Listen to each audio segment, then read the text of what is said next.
Hello everyone, welcome to hobbies with Harini. ఈరోజు నేను ఉల్లిపాయతో crispy pakodi ఎలా చేసుకోవాలో చూపిస్తాను. వర్షం పడేటప్పుడు వేడివేడిగా ఏదైనా తినాలి అనిపిస్తుంది. అప్పుడు ఈ పకోడీ చేసి పెడితే మీ ఫ్యామిలీ మెంబర్స్ అందరూ చాలా ఇష్టంగా తింటారు. అందరికీ తెలిసిన రెసిపీయే అయినా నేను చేసినట్టు ఒక్కసారి ట్రై చేయండి. ఈ పకోడీ తక్కువ నూనె లాగి ఎక్కువసేపు క్రిస్పీగా ఉంటుంది. చేసిన తర్వాత చాలాసేపటి వరకు కరకరలాడుతూ ఉంటాయి. ఇది ఎలా చేసుకోవాలో ఇప్పుడు చూద్దాం. పకోడీ చేసుకోవడం కోసం 4 మీడియం సైజు ఉల్లిపాయల్ని ఇలా స్లైసెస్ కింద కట్ చేసుకోవాలి. మరీ సన్నగా ఉండకూడదు, అలా అని మరీ లావుగా ఉండకూడదు. ఇలా మీడియంగా కట్ చేసుకుని దీనిలో కొంచెంగా ఉప్పు వేసి ఉల్లిపాయలు ఉప్పు బాగా మిక్స్ చేసుకోవాలి. ఇలా చేసుకుంటే మనకి ఉల్లిపాయల్లోంచి వాటర్ బయటకు వస్తుంది.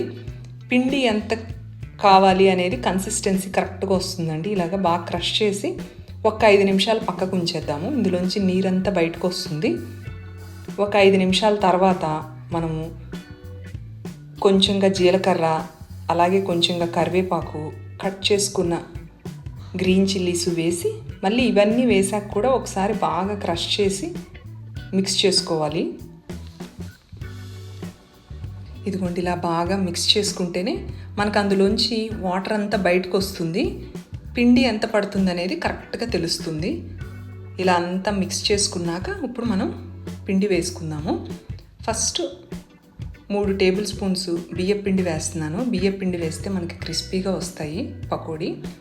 తర్వాత 1 కప్పు శనగపిండి పట్టింది నాకు. మీరు చూసుకోండి, శనగపిండి మొత్తం వేసేయద్దు, ముందే చూసుకుంటూ కలుపుకోండి. పిండి ఎక్కువగా ఉంటే కనుక క్రిస్పీగా రావు పకోడీస్, మెత్తని పకోడీస్ వస్తాయి మళ్ళీ. ఇలా బాగా మిక్స్ చేసుకుని ఉల్లిపాయలు ఎక్కువ కనపడుతూ ఉండాలండి. ఇలాగా ఇందులోకి 1 టేబుల్ స్పూన్ వేడి నూనె పోసి అన్నీ ఇలా బాగా మిక్స్ చేసుకోవాలి. ఇలా మిక్స్ చేసుకున్నాక ఇదిగోండి ఇలాగ ఉండాలి. వాటర్ కలిపే ముందు ఇలా ఉండాలి, తడి పొడిగా. ఇప్పుడు కొంచెం కొంచెంగా వాటర్ పోసుకోండి. ఎక్కువ ఒకేసారి పోసేసి వాటిని లిక్విడీగా చెయ్యొద్దు. పకోడీ బ్యాటర్ని ఇలా కొంచెం కొంచెంగా పోసుకుంటూ కలుపుకోవాలి. ఇంతలో స్టవ్ మీద డీప్ ఫ్రైకి ఆయిల్ పెట్టుకుంటే కనుక మనకి పకోడీస్ ఈజీగా వేసేసుకోవచ్చు తొందరగా. ఇలా పిండి కలిపినాక ఎక్కువ టైం ఉంచొద్దండి. పకోడీ వెంటనే వేసేసుకుంటేనే మనకి క్రిస్పీగా వస్తాయి పకోడీస్. ఇదిగోండి, ఇప్పుడు దాదాపు పిండి కలిసిపోయింది. ఇంకొంచెం వాటర్ వేసి మిక్స్ చేసుకుని మనం పకోడీ వేసుకోవడం స్టార్ట్ చేసేద్దాము. ఇదిగోండి, ఆయిల్ కూడా వేడెక్కిపోయింది. ఇలాగా కన్సిస్టెన్సీ ఉంటే సరిపోతుంది బ్యాటర్ది. మరీ పల్చగా ఉండకూడదు, అలా అని మరీ గట్టిగా కాదు. ఇలాగ కొంచెం, అలాగే పిండి కూడా ఎక్కువగా ఉండకూడదు. ఉల్లిపాయ కూడా ఎక్కువ కనపడుతూ ఉండాలి. అప్పుడే మనకి క్రిస్పీగా వస్తాయి పకోడీ. ఇలాగ ఆయిల్కి సరిపడా పకోడీ వేసుకుని ఇవి మీడియం ఫ్లేమ్లోనే ఫ్రై చేసుకోవాలి. హై ఫ్లేమ్ పెట్టామంటే కనుక కలర్ వచ్చేస్తాయి, లోపల ఉడకవు. పకోడీస్ చాలా ఫాస్ట్గానే ఫ్రై అయిపోతాయండి. 2-3 నిమిషాల్లో ఫ్రై అయిపోతాయి, ఎందుకంటే పిండి ఎక్కువ లేదు కదా. ఇలాగా లైట్ గోల్డెన్ బ్రౌన్ కలర్ రాగానే మనం తీసేసుకుంటే కనుక సరిపోతుంది. మరి ఎక్కువ టైం ఉంచామంటే కలర్ వచ్చేస్తే టేస్ట్ బాగోదు, ఉల్లిపాయ మాడినట్టు టేస్ట్ వస్తుంది.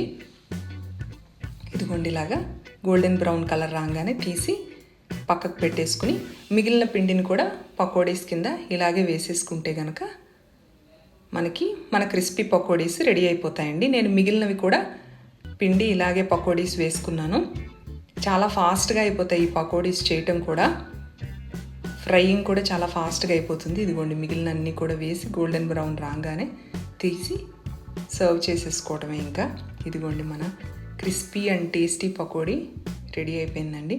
క్రిస్పీ పకోడీస్ రావడానికి మెయిన్ టిప్స్ అలా ఉల్లిపాయల్ని మనం ఉప్పుతో క్రష్ చేసుకోవాలండి. అలా చేస్తే అందులోంచి వాటర్ అంతా బయటకు వస్తుంది కదా, మనకి శనగపిండి ఎంత పడుతుంది అనేది కరెక్ట్గా తెలిసిపోతుంది. అలాగే ఈ క్రిస్పీ పకోడీస్ కోసం మీరు శనగపిండి ఎక్కువ వేయకూడదు, చూసుకుని కలుపుకోండి కన్సిస్టెన్సీ. పిండి కలిపాక వెంటనే వేసేయాలి డీప్ ఫ్రైకి, ఎక్కువసేపు ఉంచొద్దు. డీప్ ఫ్రై చేసేటప్పుడు కూడా ఫ్లేమ్ మీడియంలోనే ఉంచి ఫ్రై చేస్తే కనుక మనకి కరకరలాడుతూ ఎక్కువ టైం క్రిస్పీగా ఉండే పకోడీస్ వస్తాయి. మీకు ఈ వీడియో నచ్చినట్లయితే లైక్ చేయండి, షేర్ చేయండి, సబ్స్క్రైబ్ చేసుకోండి. ఈ రెసిపీ మీరు ట్రై చేసినట్లయితే కనుక ఎలా వచ్చిందో కామెంట్ చేయండి. నెక్స్ట్ టైం ఇలాగే ఇంకొక క్విక్ అండ్ సింపుల్ రెసిపీతో మళ్ళీ కలుద్దాం. Thank you.